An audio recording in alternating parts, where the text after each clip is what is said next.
사이값 정리 문제가 되겠죠. 주어져 있는 방정식의 실근이라고 하면 x축과의 교점이다라고 우리가 생각을 해줄 수가 있습니다. 실근 3차 방정식 는 0이잖아요. 그죠? 이 3차 함수와 x축과의 교점이라고 생각할 수가 있어요. 그래서 그 x축과의 교점이 반드시 속하는 구간을 찾아봐라 라고 얘기를 하는 건데, x축이 이렇게 있고 여기에 a가 있고 여기에 b가 있다라고 했을 때 a일 때 양수이고 b일 때 음수이거나, 또는 여기가 a고 여기가 b일 때 a일 때 음수이고 b가 양수이면 여기서 이 점에서 이 점을 연속이 되게 한번 그어봐라. 왜냐면 지금 다항함수기 때문에 반드시 연속이거든요.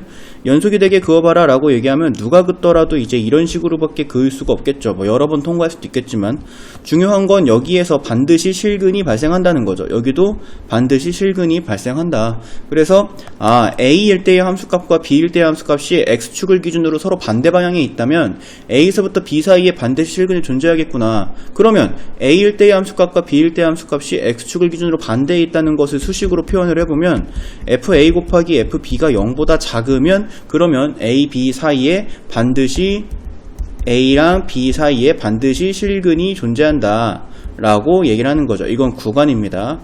fa 곱하기 fb가 0보다 작다면 구간 a보다 크고 b보다 작은 곳에서 반드시 실근이 존재한다라고 하는 것이 바로 사이값 정리잖아요.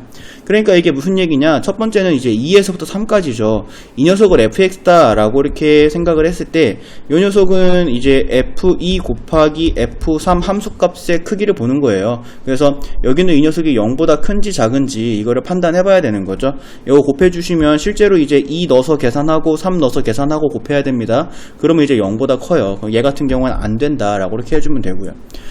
이것도 마찬가지죠. f1 곱하기 f2가 실제로 1 는 거랑 2 는 거 곱해서 0보다 작아지는지 보면 되는데, 이것도 f2도 양수, f3도 양수, f1도 양수, f2도 양수가 나오기 때문에 양수가 됩니다.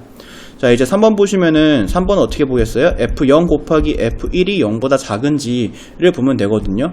그 f0은 여기다 실제로 넣어보면 마이너스 1이다가 되고요. f1은 여기에다가 이제 대입을 해주면 1 더하기 2 더하기 3 빼기 1이기 때문에 5다가 됩니다. 곱해주시면 얘가 드디어 이제 0보다 작은 애를 발견을 했기 때문에 0에서부터 1 사이에 fx는 반드시 한 개 이상의 실근을 가지고 있겠구나 라고 해서 3번 골라주시면 됩니다.